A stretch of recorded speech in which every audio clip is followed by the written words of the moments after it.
Hello my dear viewers, welcome back to another video. My dear viewers, நம்ம ஊருக்குள்ள ஒரு belief இருக்கும். அது என்ன அப்படினு சொல்லிட்டு பாத்தீங்கன்னா, ஊருக்கு யாராவது கண்ணாடி போட்டு டீசென்ட்டா வந்து இறங்குனாங்கன்னா அவங்க ரொம்ப நல்லா படிச்ச ஒரு ஆளா தான் இருப்பாங்க அப்படினு சொல்லிட்டு நம்மளாவே நம்பிடுவோம். இப்போ வரைக்குமே ஸ்கூல்ல ஏதோ ஒரு பையனோ பொண்ணோ கண்ணாடி போட்டு வந்தாங்கன்னா, அவன் நல்லா படிக்கிற பையன்பா, அது நல்லா படிக்கிற பொண்ணுபா, அதனால தான் கண்ணாடி போட்டுருக்காங்க அப்படினு சொல்லிட்டு சொல்ற வழக்கம்ன்றது இப்போ வரைக்குமே இருக்கு. நம்ம கூடவே நல்லா படிச்சிருந்த ஒரு பையன் திடீர்னு ஒரு நாள் கண்ணாடி போட்டு வந்துட்டானா, அங்க பாரு அவன் படிச்சு கண்ணாடி போட்டான் அப்படினு சொல்லிட்டு அவனை கலாய்க்கிற வழக்கமும் உண்டு. அப்படி பார்த்தா நிறைய படிக்கிறதுனால கண்ணுக்கு பாதிப்பு வருமா அப்படின்னு சொல்லிட்டு நம்ம தேடி பார்த்தோம்னா பாதிப்பு வருது மை டியர் வியூவர்ஸ். அது மட்டும் இல்லாமல் இந்த மாதிரி படிக்கிறதுனால கண்ணுக்கு ஏற்படுற பாதிப்புனால உலக பொருளாதாரமே பாதிக்கப்படுது அப்படின்றது உங்களை எத்தனை பேருக்கு தெரியும்? இன்னைக்கு ஒரு வீடியோவில் நம்ம என்ன பார்க்க போகிறோம் அப்படின்னு சொல்லிட்டு பார்த்தீங்கன்னா, அதிகமாக படிக்கிறதுனால கண்ணுக்கு பாதிப்பு வருமா, அது என்ன மாதிரியான பாதிப்பு, அந்த பாதிப்பை எப்படி நம்மளால் தடுக்க முடியும் அப்படின்னு சொல்லிட்டு பார்க்குறோம். அது மட்டும் இல்லாமல் இந்த மாதிரி வர பாதிப்புனால உலக பொருளாதாரம் எப்படி பாதிக்கப்படுது அப்படின்றத பற்றி இந்த வீடியோவில் பார்க்க போகிறோம். Let's get started.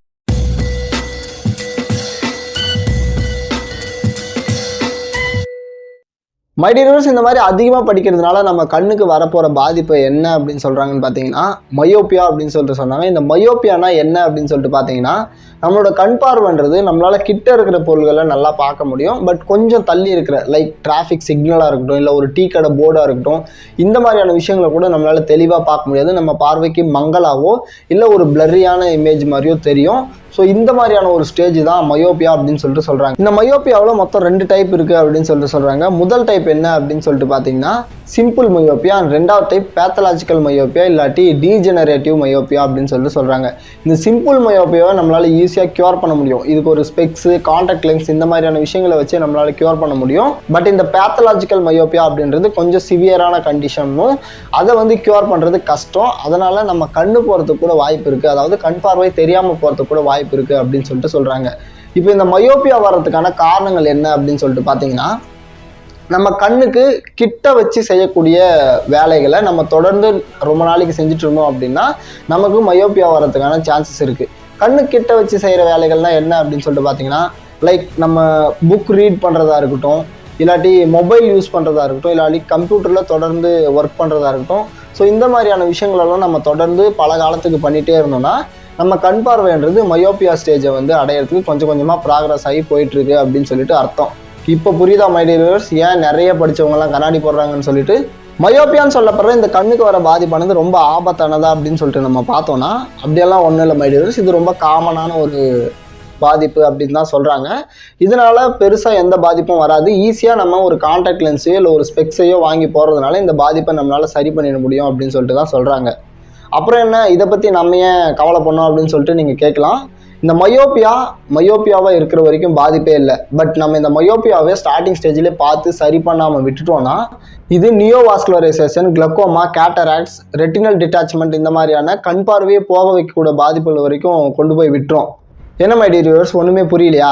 புரிகிற மாதிரியே சொல்கிறேன். நியோவாஸ்குலரைசேஷன்னா என்ன அப்படின்னு சொல்லிட்டு பார்த்தீங்கன்னா, நம்ம கண்ணுக்குள்ளே இருக்கிற ரத்த நாளங்களோட எண்ணிக்கை வந்து அளவுக்கு அதிகமாகிடும். அதனால் நம்ம கண் வந்து ரத்த சிவப்பாக மாறி நம்ம கண் பார்வையே காலப்போக்கில் போயிடும். கிளக்கோமா அப்படின்னா என்ன அப்படின்னு சொல்லிட்டு பார்த்தீங்கன்னா, கண்ணில் நீர் கோத்துக்குது அப்படின்னு சொல்லிட்டு சொல்லுவாங்க இல்லையா, லிட்டரலாக அதுதான் கிளக்கோமா. நம்ம கண்ணோட ஓரங்களில் இருக்கக்கூடிய நீர் சுரப்பிகள்ல இருந்து நீரானது வெளியே வராமல் உள்ளேயே கோத்து கண்ணுக்கு ஒரு ப்ரெஷரை கொடுக்கும். அதனால் கண் வலின்றது அதிக அளவாக வரும். காலப்போக்கில் இதை நம்ம ட்ரீட் பண்ணாமல் விட்டோம்னா கண் பார்வைன்றது போயிடும். கேட்ராக்ட்ஸ் அப்படின்னா என்னென்னா பூ விழுதல் அப்படின்னு சொல்லிட்டு சொல்லுவாங்க இல்லையா, ஸோ அதுதான் வெள்ளைப்படிதல், பூ விழுதல் அப்படின்னு சொல்லிட்டு சொல்லுவாங்க கண்ணில். ஸோ அதுதான் கேட்ராக்ட்ஸ்ன்னு சொல்லப்படுறது. ரெட்டினல் டிட்டாச்மெண்ட்னா என்னன்னு சொல்லிட்டு பார்த்தீங்கன்னா, நம்ம ஐபாலோட பின்னாடி பகுதியில் ரெட்டினல் அப்படின்னு சொல்லிட்டு ஒரு லேயர் இருக்கும். இந்த ரெட்டினல் லேயர் தான் நம்ம ஒரு பொருளை பார்த்து அது என்ன பொருள் அப்படின்றத ரெகக்னைஸ் பண்ணுறதுக்கு உதவக்கூடிய ஒரு விஷயம். ஸோ அந்த ரெட்டினல் லேயர்ன்றது அது ஒட்டி இருக்கிற இடத்துலேருந்து உறிஞ்சி தனியாக வந்துடும். ஸோ இதுதான் ரெட்டினல் டிட்டாச்மெண்ட்னு சொல்லுவாங்க. இதனால் நம்மளால் நம்ம முன்னாடி இருக்கிற பொருளை என்னென்ன ரெகக்னைஸ் பண்ண முடியாது. ஸோ அதனால் நம்ம கண் பார்வைன்றது போயிடும். ஸோ இந்த மாதிரி நம்ம கண் பார்வையே போக வைக்கிறதுக்கான பெரிய பெரிய பாதிப்புகளுக்கு இந்த மயோப்பியான்றது கொண்டு போய் தள்ளி விட்டுரும். ஸோ இதை வந்து நம்ம ஆரம்பத்திலே பார்த்து சரி பண்ண வேண்டியது ரொம்ப ரொம்ப முக்கியம். இந்த மயோப்பியா அப்படின்ற ப்ராப்ளத்தினால உலக பொருளாதாரமே பாதிக்குது அப்படின்னு சொல்லிட்டு ஆரம்பத்திலே சொன்னேன் இல்லையா, அது எப்படின்றத இப்போ பார்ப்போம். இந்த மயோப்பியாவை நம்ம ஆரம்பத்திலே பார்த்து ட்ரீட் பண்ணாமல் விட்டோம்னா நம்ம கண் பார்வையை இழக்கிற அளவுக்கான பாதிப்புகள் வரைக்கும் கொண்டு போய் விட்டுரும் அப்படின்னு சொல்லிட்டு நம்ம பார்த்தோம் இல்லையா. ஸோ இந்த மயோப்பியாவை நம்ம ஆரம்பத்திலே கண்டுபிடிச்சி ட்ரீட் பண்ணோம்னா எந்த பிரச்சனையும் இல்லையே, இந்த மயோப்பியானால எந்த ப்ராப்ளமும் இல்லை தானே அப்படின்னு சொல்லிட்டு நம்ம பார்த்தோம்னா அதுதான் இல்லை மை டியர் வியூவர். ஏன்னா இந்த மயோபியா அப்படின்னு சொல்லப்படுற ப்ராப்ளத்தினால மட்டுமே ஒவ்வொரு வருஷமும் உலக அளவில் $200 பில்லியன் வரைக்கும் பொருளாதார நஷ்டம் ஆகுது அப்படின்னு சொல்லிட்டு ஒரு ஆய்வில் தெரிய வந்திருக்கு. ஸோ இந்த மயோபியா அப்படின்ற ப்ராப்ளம் மயோபியாவாக இருந்தாலும் ப்ராப்ளம் தான், பேத்தலாஜிக்கல் மயோபியாவாக மாறினாலும் ப்ராப்ளம் தான், இல்லை நியோவாஸ்குலரைசேஷன், கிளக்கோமா, கேட்டராக்ட்ஸ் இல்லாட்டி ரெட்டினல் டிட்டாச்மெண்ட் இந்த மாதிரியான ப்ராப்ளமாக மாறினாலும் பாதிப்பு தான். இந்த மயோபியா அப்படின்ற ப்ராப்ளம் ஆரம்பத்திலே வராமல் தடுக்கிறது தான் நமக்கு இருக்கிற ஒரே ஒரு வழி. அதை எப்படி வராமல் தடுக்கலாம் அப்படின்னு சொல்லிட்டு கேட்டிங்கன்னா இந்த வீடியோவோட கண்டெக்ஸ்டும் அதுதான். மெட்டீரியல்ஸ் இந்த மயோபியா வராமல் தடுக்கிறதுக்கு சிம்பிளான வழி தான். நீங்கள் பெரிய பெரிய ஆஸ்பத்திரிக்கு போகணும், இல்லை பெரிய பெரிய டாக்டரை கன்சல்ட் பண்ணணுன்ற எந்த அவசியமும் கிடையாது. உங்கள் குழந்தைங்களை தினமும் ஒரு 2 hours வெளியே விளையாட விடுங்க. எஸ், உங்கள் ஃபோன்லேயே உட்கார வச்சுக்காம, இல்லை ஒரு கம்ப்யூட்டர் முன்னாடியே உட்கார வச்சுக்காம, எப்போவுமே படின்னு சொல்லி டார்ச்சர் பண்ணாமல் உங்கள் குழந்தைங்கள தினமும் ஒரு 2 to 3 hours வெளியே விளையாட விடுங்க.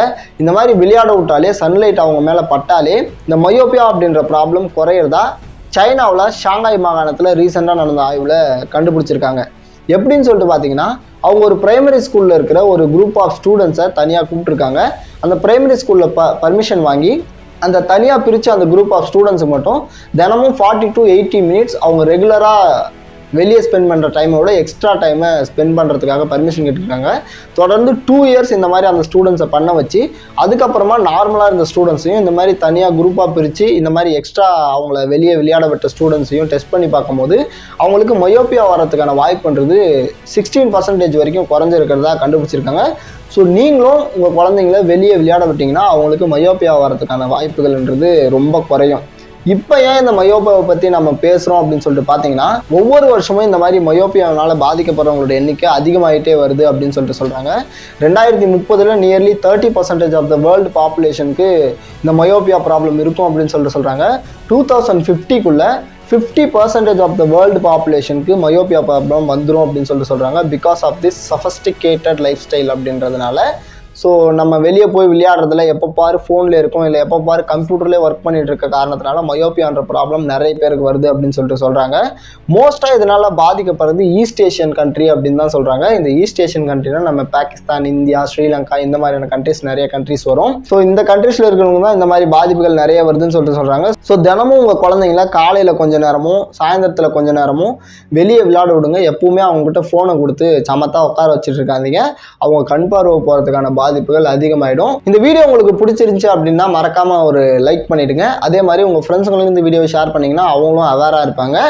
மறுபடியும் இதே மாதிரி ஒரு இன்ட்ரெஸ்டிங்கான வீடியோவில் மீட் பண்ணுவோம். Tata, bye by.